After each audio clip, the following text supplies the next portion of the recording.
வணக்கம்.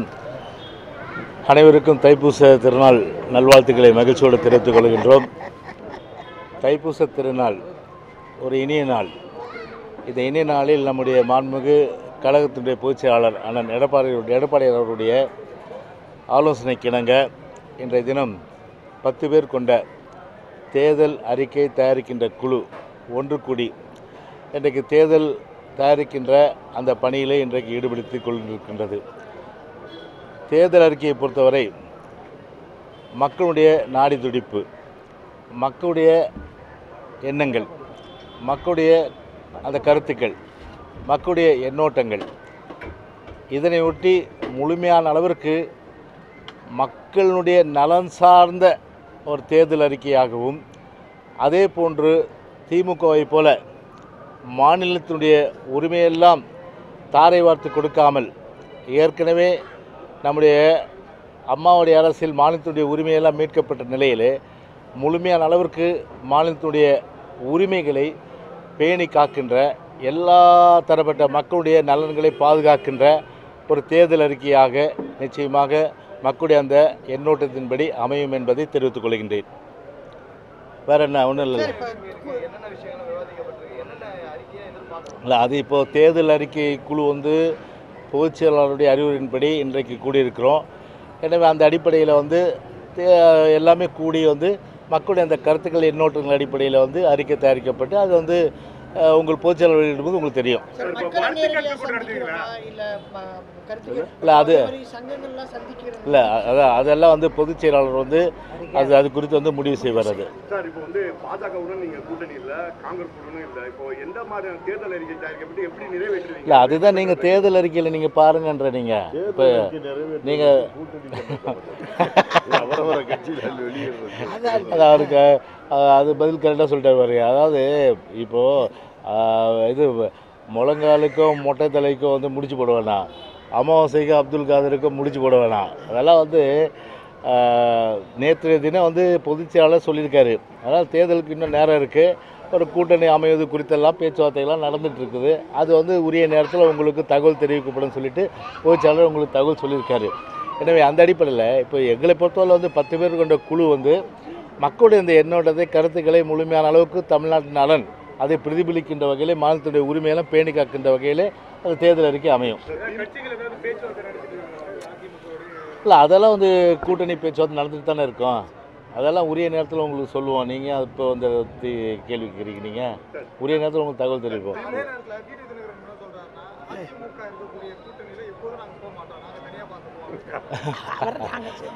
அதாவது ஒரு தனி மரம், ஒரு பெரிய தோப்பு அனைத்து இந்திய அண்ணா திராவிட முன்னேற்ற கழகம், அந்த ஒரு பெரிய அளவுக்கு ஆலமரம் போல் எல்லாருக்கும் நிழல் தரக்கூடிய ஒரு இயக்கம் அனைத்து இந்திய அண்ணா திராவிட முன்னேற்ற கழக இயக்கம் என்ற வகையில் இன்றைக்கு பார்த்தோன்னா எங்களோடு பார்த்தோன்னா எல்லா கட்சிகளும் பொதுவாக தேர்தல் நாள் நெருங்க நிறைய பேர் வருகின்ற வாய்ப்புகள் இருக்குது. அதனால் அவரை பற்றி நாங்கள் ஒரு பொருட்டாகவே நாங்கள் கருதுறதில்லை. திமுகவும் தேர்தல் அறிக்கை குழு நடத்தி ஒரு கூட்டம் முடிச்சிருக்காங்க.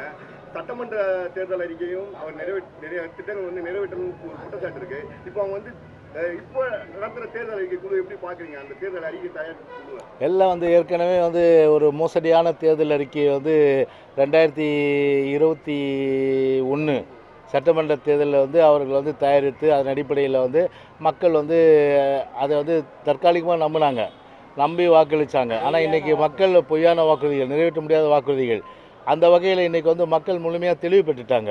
இனி எந்த விதமான அந்த கிளுகிழுப்பு காட்டி இந்த குழந்தைகளை ஏமாத்துகிற மாதிரி தமிழ்நாட்டு மக்களை எந்த காலத்தில் திமுக இனிமேல் ஏமாற்ற முடியாது. அதனால் எங்களுடைய தேர்தல் அறிக்கை ஒரு பெரிய சூப்பர் ஹீரோவாக தமிழ்நாட்டில் இருக்கும்.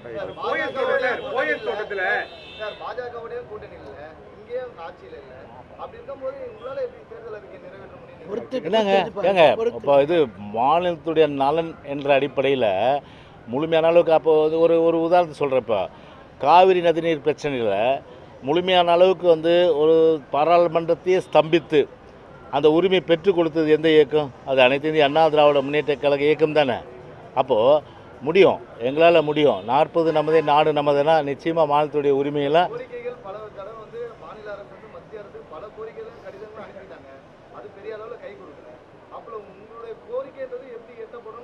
இல்லை அதுதான் சொல்கிறேன். வந்து மாநில அரசு பொதுவாக மாநில கட்சிகள் அத்தனையும் இப்போ மத்திய அவங்க ஆட்சி தனித்தனியாக தேர்தல் அறிக்கை வெளியிடுறது வழக்கம் தான். ஒவ்வொருவரும் ஒவ்வொரு மம்தா பானர்ஜி இருக்காங்க, அவங்க ஒரு தேர்தல் அறிக்கை விடுறாங்க. நீங்கள் எப்படி பிரைம் மினிஸ்டர் ஆகிறீங்களா, நீங்கள் வந்து பிரைம் மினிஸ்டர் முன்னிலைப்படுத்துறது இல்லை. மாநில கட்சிகள் யாரையும் 22 நாள் தானே தலைமை அமைச்சர் யார் என்பதை முன்னிலைப்படுத்தாமல் தான் தேர்தலை சந்திக்கிறாங்க. அந்தந்த மாநிலத்தினுடைய நலனை மையமாக வைத்து முன்னிலைப்படுத்தி இந்த தமிழ்நாட்டுக்குன்னா தமிழ்நாட்டில் பிரத்யேக பிரச்சனைகள், இந்த பிரச்சனைகளை அதுதான் எங்களுக்கு தேர்தல் அறிக்கை, அதுதான் கதான். அந்த பிரச்சனைகளை நிறைவேற்றுவதற்கு நாங்கள் இந்த முன்னிலை முயற்சி எடுப்போம். அதற்கு நாங்கள் முக்கியத்துவம் கொடுப்போம். இதுதான் எங்கள் தேர்தல் அறிக்கை, அதுதான் எங்களுடைய பிரைம் மினிஸ்டர் வேட்பாளர். மாநிலத்தில் நலன்தான் எங்களுடைய வேட்பாளர். அதான் ஏற்கனவே சொல்லியாச்சு இல்லையா, மாநிலத்தின் நலன் சார்ந்து தான் எங்களுடைய தேர்தல் அறிக்கை, மக்கள் நலன் சார்ந்த தேர்தல் அறிக்கை, மக்களுடைய எண்ணோட்டத்தை பிரதிபலிக்கின்ற வகையில் தேர்தல். எதுங்க எதுங்க நோ எனிமி நோ ஃப்ரெண்ட்ஸ். அரசியலில் எது வேணாலும் நடக்கலாம், பொறுத்து வந்து பாருங்க. ஓகே, இல்லை அதெல்லாம் நாங்கள் ராயபுரத்தில் இப்போ இது இருக்குது, மீட்டிங் இருக்குது. இப்போ அடுத்து இல்லை அது வந்து இல்லை பத்திரிகை துறை தாக்கப்படுவது என்பது இந்த ஆளும் விடிய அரசில் வந்து அன்றாட நடவடிக்கையாக இருக்குது. பத்திரிகை துறைக்கு முழுமையாக, அதாவது ஜனநாயகத்துறை 4வது தூண், அந்த 4வது தூணாக இருக்கின்ற பத்திரிகை துறைக்கு முழுமையான அளவுக்கு பாதுகாப்பு வழங்கிய, எப்போதுமே மதிக்கக்கூடிய, எப்போதுமே வந்து பத்திரிகை துறையை வந்து இதயமாக பூஜிக்கக்கூடிய அளவுக்கு ஒரு இயக்கம்னா அது அனைத்து இந்திய அண்ணா திராவிட முன்னேற்ற கழக இயக்கம்தான்.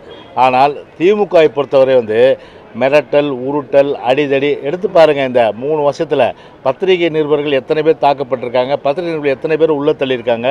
சமூக வலைதளங்களில் வந்து இவர்களுக்கு எதிரான கருத்துக்கள் வந்து ஒரு ஜனநாயக ரீதியில் சொன்னாலும் கூட அவர் மீது பொய் வழக்கு போட்டு சிறையில் அடைத்த அந்த சர்வாதிகார ஒரு இடியமன் அரசு இந்த விடியா திமுக அரசு. ஓகே.